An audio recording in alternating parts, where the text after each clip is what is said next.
গেছি তখনও কোনো বিশেষ আমলের সুবিধা আমি পাই নাই, যখন এমএস কোর্সে গিয়েছি তখনও কোনো সুবিধা পাই নাই। এমনকি আমি এমএস পড়া একজন, তারপরে আমি রেজিস্ট্রার পদে ছিলাম, আমার প্রমোশনটা পর্যন্ত হয় নাই। আমার মানে অ্যাসিস্ট্যান্ট প্রফেসর হিসেবে আমার প্রমোশনটা পর্যন্ত আটকে রাখা হয়েছে। আমি তারপরে আমার সাথে কী হলো সেটা সবাই দেখেছে। আমি বিগত সরকারের আমলে যেভাবে দমন পীড়নের শিকার হয়েছি, মিথ্যা মামলা, হয়রানিমূলক মামলা, ষড়যন্ত্রমূলক মামলার শিকার হয়েছি। তো আমি মনে করি যে কি বলবো, এখন আমার কিছু বলার নেই। সবাই জানেন, সবাই দেখেছেন এবং আপনারা আমাকে আরও দেখবেন।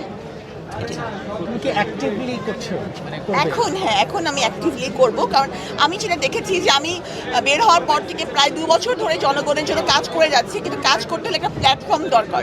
আমি আমার বন্ধুদের জন্য কিছু করতে চাই, সেটা যদি করতেও হয় আমার একটা প্ল্যাটফর্ম দরকার।